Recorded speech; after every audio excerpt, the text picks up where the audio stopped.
Welcome back, everyone. I hope we're doing really, really good. Wanted to get into the next chapter in our book read, and our book of the month is Psycho-Cybernetics by Dr. Maxwell Maltz. Now, just as we get into this, I want to pause and just introduce myself. My name is Nick Kleitch. I'm the creator of the Life with Nick YouTube channel, host of the Life with Nick podcast. I'm not going to overly indulge those that don't know me, and I'm going to just advise you to go to my YouTube channel and watch my introductory video. If you're able to do that, which would be much appreciated, you'll get a better idea of who I am, what I stand for, what the channel's all about. That way, for those within the playlist here, can kind of keep on the momentum of the book read and not waste too much time having me blab on about all of that. So thank you for checking me out. Go check out that introduction video. If I'm for you, I would love for you to subscribe to the channel and tune in every month as we have our book read and our podcast from that standpoint. So for those that are reading and have been reading along, we are entering chapter 3, which is labeled Imagination, the First Key to Your Success Mechanism.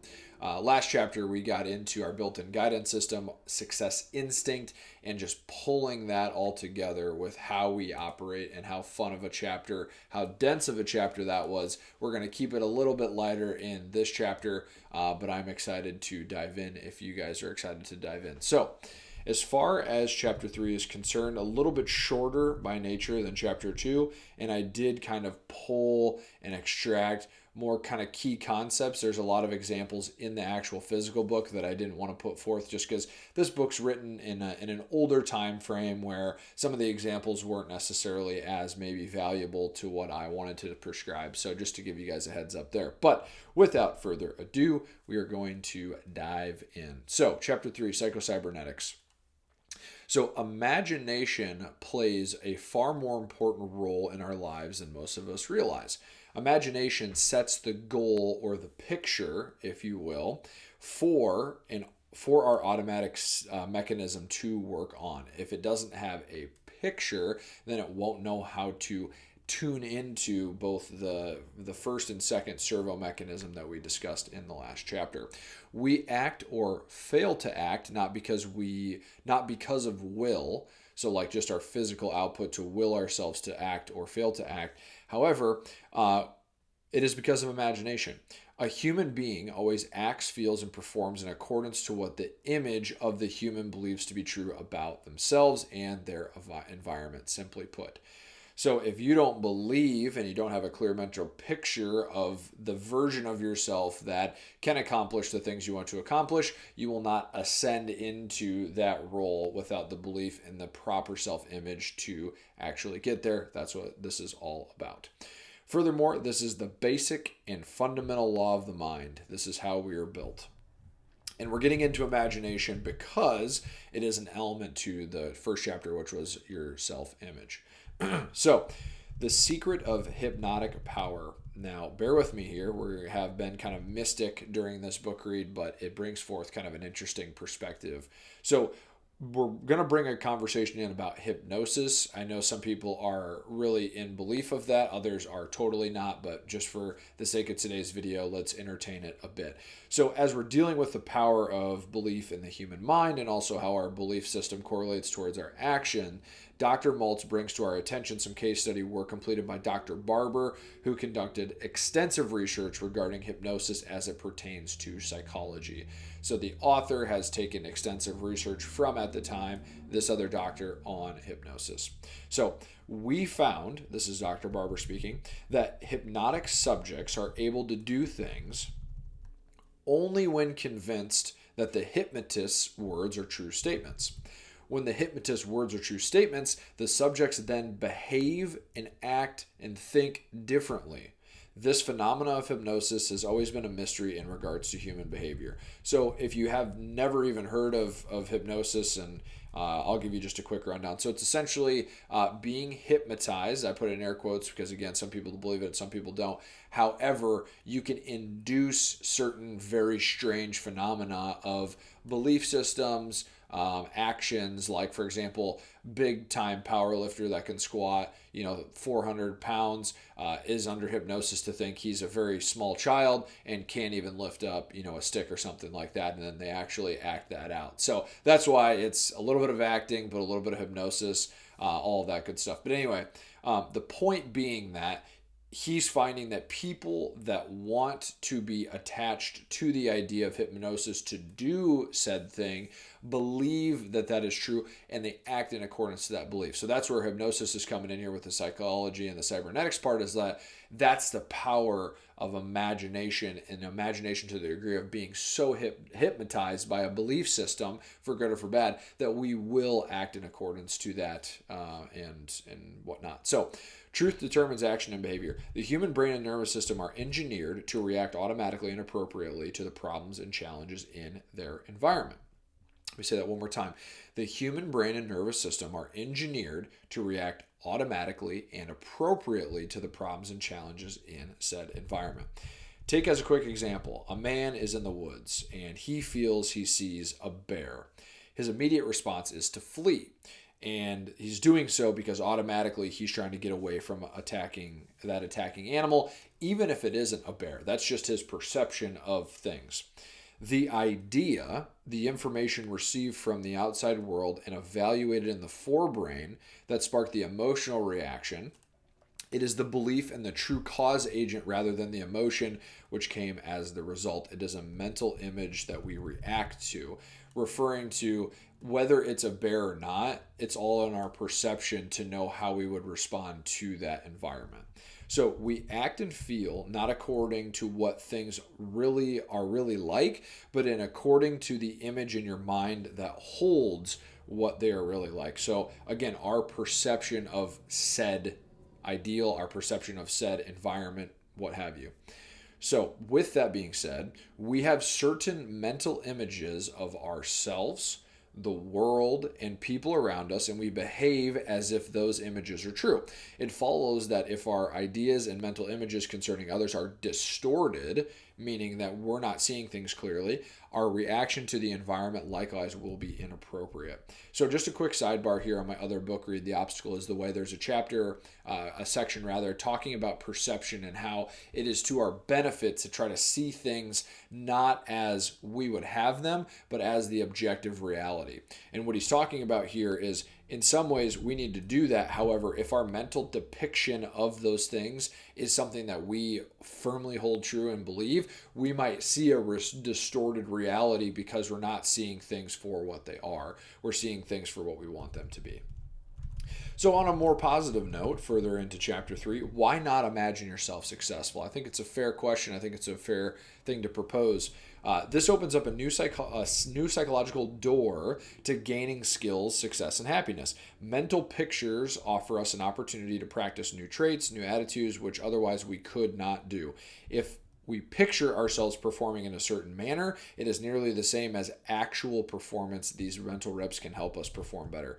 So really what this is saying is taking the imagination and being able to sit with it and mentally picture the outcome in which we are trying to actually obtain. But furthermore, outside of just performance, it can be gaining new skills, a new attitude, a new self-image, all of these things. We can create because it is in the mind first that we can do so. And within that space, it's up to our imagination to design what we want.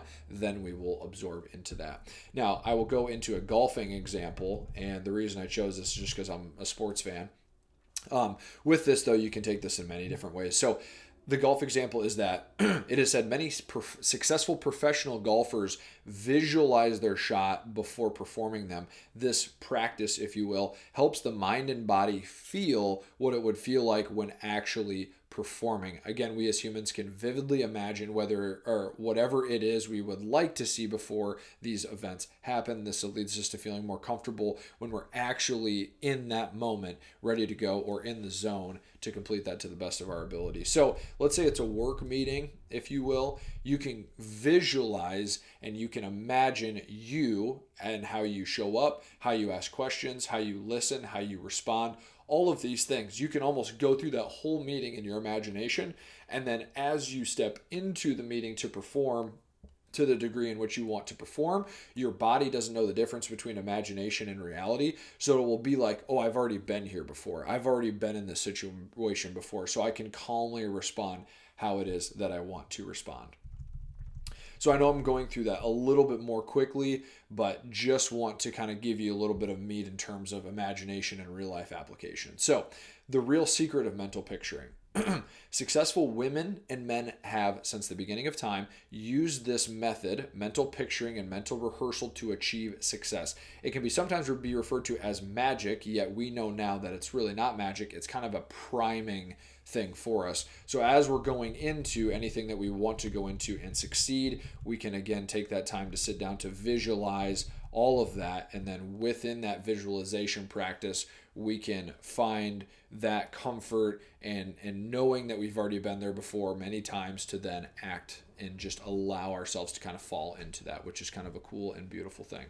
So the new science of cybernetics gives us an insight into why this works and why it produces such amazing results. Cybernetics, as it's regarded, the human brain, nervous system, muscular system, they're very complex servo mechanisms, an automatic goal-seeking machine that steers its way to the target or goal, as we've discussed many times. This concept does not mean that you are a machine, as we have also said, but you operate yourself as a machine. So within imagination and these servo mechanisms, as we're combining cybernetics with what he's saying, is that we can give ourselves such a depiction of what we want to perform in said environment that when we give that to our servo mechanisms, they will just automatically respond accordingly, and then we can walk in there and perform very, very well. Which is, again, complex, but also good to know because we can rely on them. So once the servo mechanism has a target to shoot at, it will go to work for us. We simply need to relax the strain, stop trying to do everything through that really intense kind of effort and will, and just have that picture, have the end result, know how we want to show up, and then allow ourselves to just free fall into that process and let our creative mechanism lead us to success. So this is me. Put another way, if you take the time to mentally rehearse the events and your solid performance in that event, your body only knows how to operate that way, in that success fashion. So if you've rehearsed things successfully in your mind 8 times, then you just need to go out and trust yourself when you're doing the actual performance to know that we would not be designed to show up and fail. It would be an error to think that, right? That after visualizing success, that our servo mechanism would elect to perform in a failure context, which I say that and I'm presenting it in a way that's like kind of like duh, but at the same time for me, it's good to know that, right? It's good to trust in it, to know that, hey, this is already taken care of. This has already been rehearsed. Now we just need to be present and just allow everything to unfold as it needs to unfold, which is the beauty of things. And then with that sentiment saying, it wouldn't lead us into failure if we visualize success. That would not make any sense. So finding your best self. The same creative mechanism within you can help you achieve your best possible self, if you will, in that picture. If you will form a picture in your imagination of the self you want to be and see yourself in this new role. This is a necessary condition to personality transformation, regardless of the method of therapy used. Somehow, before a person can change, he or she must see themselves in a new role. So now he's saying you can take imagination and you can design that new self in which you want to do. And you can't get to the new self without imagining the new self, because we need the data for it to act upon to actually find that best self. So again, the power of imagination, the power of design in the mind first, so we know where we're going. Know the truth about yourself. The aim of self-image psychology, what we're talking about, is not to create a fictitious self that is all-powerful, arrogant, egotistical, and all-important. Such an effort is a waste of time, as it will have long-term consequences. Our aim is to find the real self, to bring our mental image of ourselves more in line with the objects represented by our goals. It is common knowledge among psychologists that most of us underrate and downplay ourselves, shortchange ourselves, and sell ourselves short. As a quick sidebar, Dr. Maltz offers a solution to those.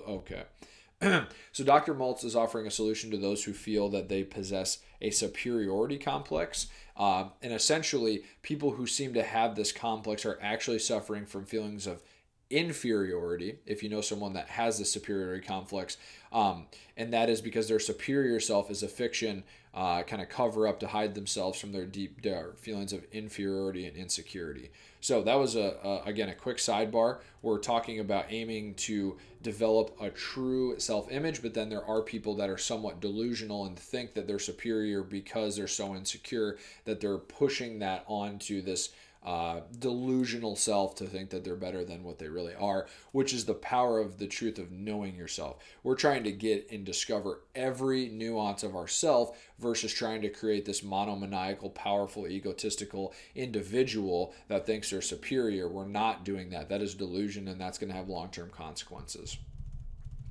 So how can you know the truth about yourself? This is good. This is a good question proposed. So I wrote here, I will dive in on my personal thoughts and suggest that becoming self-aware, which is what we're talking about here, we're trying to get to knowing ourselves very, very well to then take that into creating this better version of ourselves, is arguably the most important thing you can do. We must know through work of discovery what we are.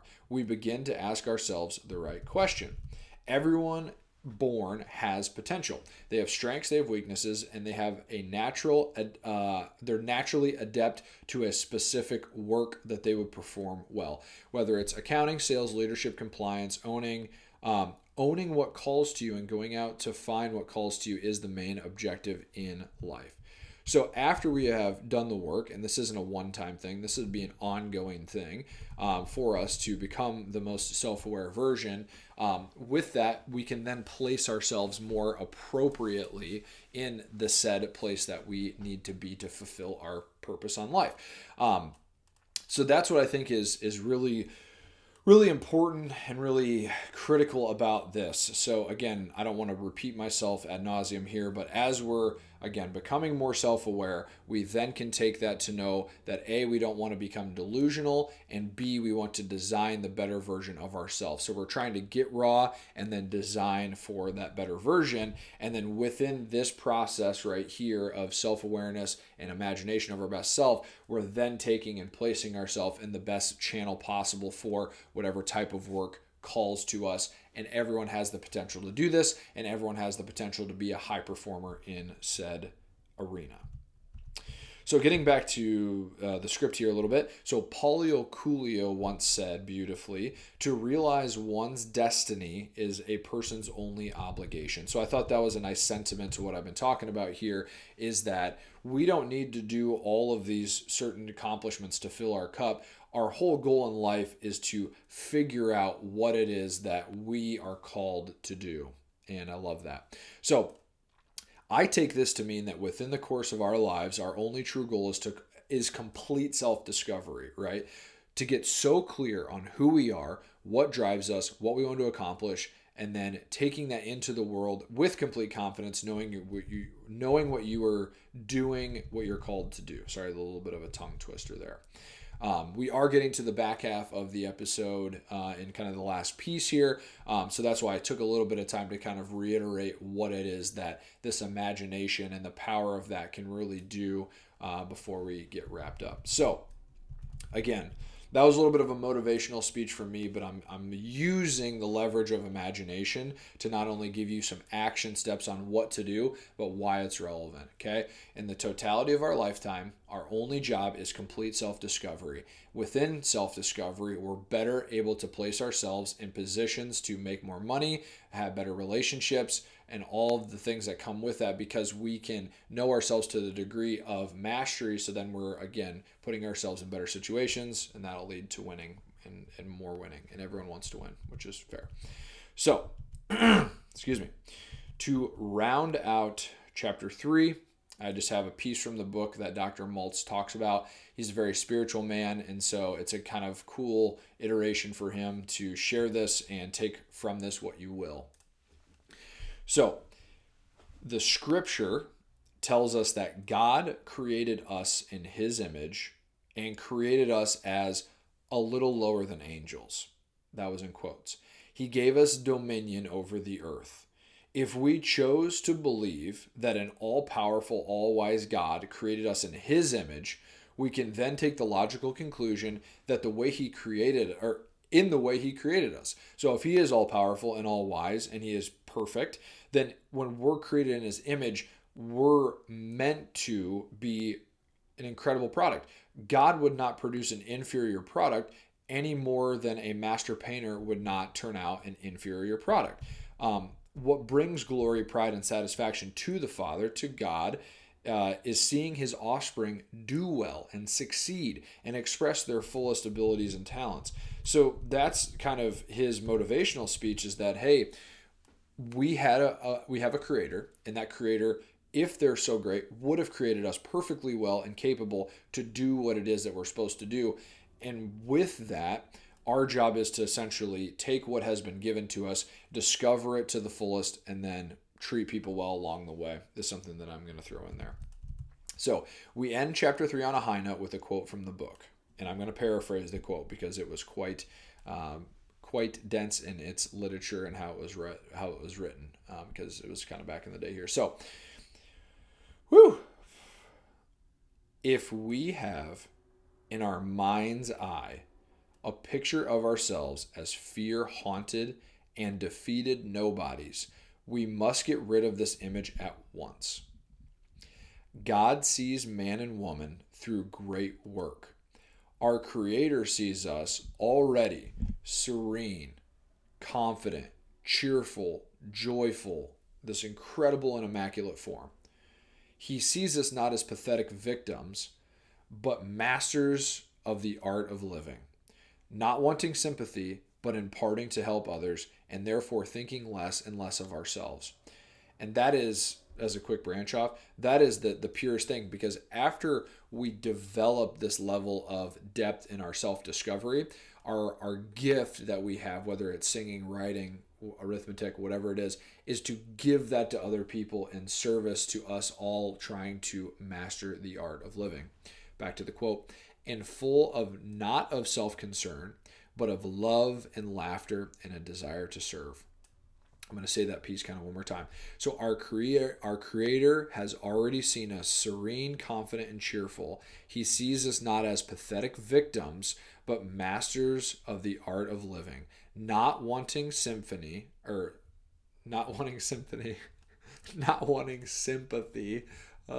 having a little bit of fun today. That's great.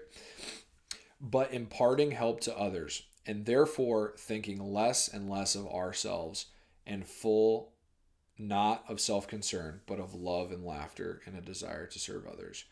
We must recognize the possibility of change and believe in the self we are now in the process of becoming. I love that. What a great way to end it.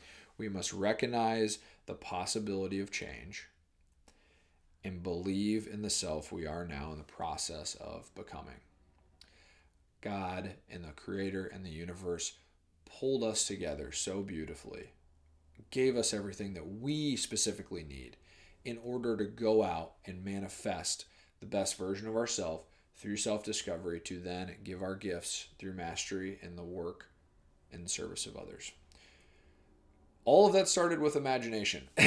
So I know we kind of went on a little bit of a tangent there, but I think this motivational kind of back half elements are telling us that, hey, we have all this great shit. We need to leverage this ability to have imagination to get to these higher versions, to be able to serve to a higher degree. And imagination is the tool and the power that we can use to get there. So hopefully you guys enjoyed chapter 3. I feel like we've built some really good momentum within the book read so far of chapter 1, chapter 2, and chapter 3. I'm not sure which one of these it is on my screen, but let's keep reading, guys. Thank you so much for reading along, and let's dive into chapter 4.